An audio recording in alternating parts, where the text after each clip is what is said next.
Clemson's going to come back and emerge this weekend on the road. What would be your response, and how do you get this team not to do that this coming week? Well, it's important for us to keep playing well. We're the 7th-ranked team in the nation, and quite frankly, we have not been playing like it the past 2 weeks.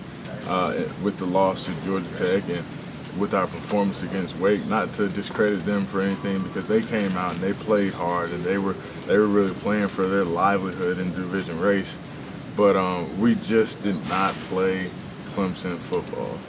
What's the reason for that? What's been the reason for the roller coaster ride in these last 2 games? I have not yet put my finger on it, but that's something that I hopefully will figure out before this week. Is it focus? Is it taking the opponent lightly? It's not. It's definitely not focused, but it may be a little bit of taking the opponent lightly. And we got very complacent going into the Georgia Tech game, and we knew what this past weekend what we were playing for, but just didn't come out with the right intensity and attention to detail as I wanted us to. All right, well, defensively, NC State's been pretty good this year. And Dabo said today they're probably playing their best football of the year. You can't go in that with that kind of focus this weekend, I would assume. Exactly. They have the nation's top guy in interceptions. He picks it off well, and they have linebackers in Terrell Manning and Adi Cole, who are great tacklers, and their defensive line, it's just tough to run the ball against them. So, and that's been one of our weakest points, and if I would say throughout the whole year in this offense. So we really got to come out, running the ball and just doing the things necessary to create a spark. That's what we've been missing. Usually, whenever we get something rolling, we'll hit a big play, and then it's like, okay, now we're good. Let's roll.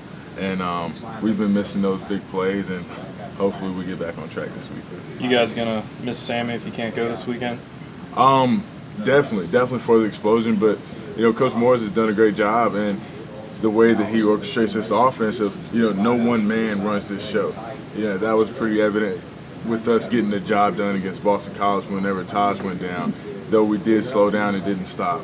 And the same thing goes with if Sammy isn't able to go this weekend. We got guys like Jerron Brown, who's able to move around, Adam Humphries, who's a very capable backup, and a guy who's been waiting for his opportunity, and was glad to see him step up at the end of a Wake game and make some big plays for us. Coach said that Sammy's, he's going to probably take it a little easy this week at practice, be a game time decision.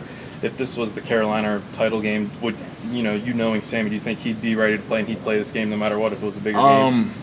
I'm not sure. Right now, I'm not really sure of the extent of his injury. Mm-hmm. So depending on that, but I mean, Sammy's a warrior. That guy, he does whatever it takes for the team, and if it was any type of game with any championship implications, he would be playing no matter what. If he was missing a toe or a leg or anything. Question number one, could you please move my mic right there, the middle one? Yep, please just move that up a little bit. Thank you. No problem. Question number two. Anything for you, superstar. Thank you. These guys intercept the heck out of the ball. Yeah. Taj is a guy who trusts his arm, but last week probably could have thrown 6 interceptions. I mean, do you get the impression that maybe he's kind of going to step back this week and kind of evaluate what he needs to do to be efficient this week? I actually counted 8 almost interceptions, but he jokes and says that he has this Brett Favre mentality right now and trying to fit the ball in the tight spaces, and when he does, it's great, but when he doesn't, it's like, because they do almost intercept the ball. But him and Coach Morris are working together, and he's just looking at the little things that he does right and the little things that he does wrong to put him in those type of situations so that he can be a better and more efficient passer. Isn't it kind of funny how if you'd been asked in August or if you were told that the NC State game wouldn't have a bearing on the ACC race, you'd probably think, well, that's probably, I guess we'll be out of it. But, I mean, this game doesn't have a bearing on the race, and yet it's a game to be played. It means, obviously, the world to them. They've got to win to stay in the bowl. Huh? Exactly, and there's a lot for us to play for. I mean, NC State is a pretty good team. We're playing on national television. We're the 7th-ranked team in the nation, and we haven't been playing well these past couple of weeks. So really to get back on track and to showcase our team and our talent is something big, and to build a momentum going into the ACC championship game. If you don't remember, a couple years ago, we clinched it at home versus a Virginia team and then went out to South Carolina because that game didn't have anything to do with our championship game and laid a complete egg and got embarrassed. And that's what we don't want to happen this year. Isn't that natural, though, for so many young guys after months of hearing, win the division, win the division, win the division? You guys won the division, everybody takes a deep breath. I mean, how as an upperclassman, how do you guys make sure that doesn't happen? That is natural, but it's my job and the job of other leaders on this team to get guys back in focus of the big picture and what we want to happen. Mm-hmm. We're really, I say, lucky enough to be ranked in the top 10, and we want to stay there and rise to the top. And in order to do that, we have to go and play the NC State at State, the South Carolina, and win.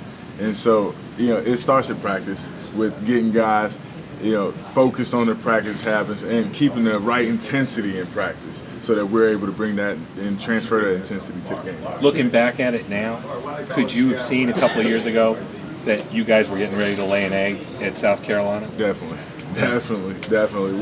We were excited and happy to be taking a trip to the ACC title game, and that whole week was just lackadaisical. Yeah. Lackadaisical. And I'm after a Monday night practice and seeing the way the guys came out to work, and we know that we haven't been playing well, and that irks us, and that really irritates our coaches. So the coaches, it starts with the coaches, then the leaders, and you're just filtering that to everyone else to get us back on that track to playing Clemson football. I would think it helps maybe having a bunch of guys who've gone through this experience before, having clinched a title, still with a game or two now to play before the championship game. Do you sense that? Yeah. Everyone's been talking about it, especially the upperclassmen who's been to the title game and who experienced that embarrassing loss at South Carolina. Coach talked about today about not settling for good to be great, and sort of referenced Michael Jordan and how no matter what game it is in the season, he's coming to give his best effort. Does he talk to you sort of about that mentality, being like Jordan and coming out to compete like a champion every night? Oh yeah, Coach still reliving those. He's still reliving those old basketball days of his. And, he talks about it all the time. But that's exactly right. Coach Morris, on the other hand, says that good is the enemy of great. And that's so true. And the analogy that Coach used, we haven't came out and played our best, and we've been winning. But he wants us to be able to put it together and to put it together on a consistent basis, no matter who the team is. And that's been the most frustrating thing, coming out, going out down to Georgia Tech and not playing well and losing, then coming out to a Wake Forest team who, not to discredit them at all, they were playing for everything and they played hard, but we just did not play our style of football, and that's what we need to do. And to get back on track, we have a national televised game coming up this weekend, and we really want to showcase and let people know that Clemson football is real and get back to playing our style of football. You guys make it to the BCS championship game, you think, if a couple dominoes fall your way? I mean, there's a bunch of one-loss teams. There's 2 undefeateds at the top. Theoretically, a couple losses happen in the 1 and 2 spots. Maybe you guys fortunate enough to slip in, or is that not even on your mind? That's too much thinking. That's too much thinking for me to answer. That's too much thinking for me to even consider. All I can worry about is just us playing well and really winning the next game. That's all it's about. Do you feel like there needs to be more consistency, urgency on offense? Because Coach Morris mentioned the last couple games, it's been like you guys just scored in the first drive, and some of you guys are like, oh, let's go have a hot dog or something like that. And it's like they let off kind of. I feel it a little bit. Us taking our foot off the pedal, so to speak, after that first opening drive, and it's kind of like you look for an offense to march down the field that opening drive and score, and it's like once we do, everyone, even I'm sure the fans, kind of get that feeling as if it's going to be a long day for the other team. Yeah. And then our next possession we go out and we sputter. And all that goes back to is, what Coach Morris does is he, I'm sure plenty of other offensive coordinators, script those first 9 plays. Yeah. And, he's been doing different things in practice and in walkthroughs to get us, just focused, because he sees that that's one of our problems and he wants to correct it. So, he's done everything from scripting the second 9, to scripting the third 9, to having our scripted openers, And I don't know. We'll get it corrected at practice for sure. Obviously, you don't want to look past NC State, South Carolina, but is there a sense that you got to get it right for Virginia Tech when you go into that championship game? Well, first of all, we're not sure who we're going to play, but we want to be the best team, and we want to continue to get better at what we do, and we haven't been doing that the past few weeks. So, yes, we want to go into NC State and win and play well. You know, NC State is a very good defense, you know what I mean? And then on top of that, South Carolina has one of the top defenses in the nation. So just using these games to not necessarily build to the ACC championship, but, you know, to work on our craft and get better for it. It was about a year ago that Brandon Ford was moved over to your group from wide receiver. How have you seen him develop? It seemed like he probably had one of his better games on Saturday since he's moved over. Oh yeah, Coach. Brandon's been playing well, and he showed his ability to pluck the ball out of the air in practice and in scrimmages every chance that he got. I was really proud of him for, you know, just the way that he kind of took over as one of those leaders on the sideline. Yeah. And that, of course, that came from the more involvement he had, but, you know, he didn't have to.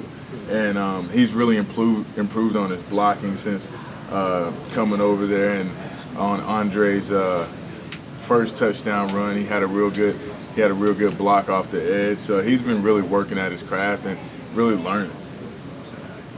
Anything else for Dwayne? All right. Don Freeman's here, guys. So don't All right. Thank you. Just take them off at your own pace here. Thanks, Dwayne. No problem.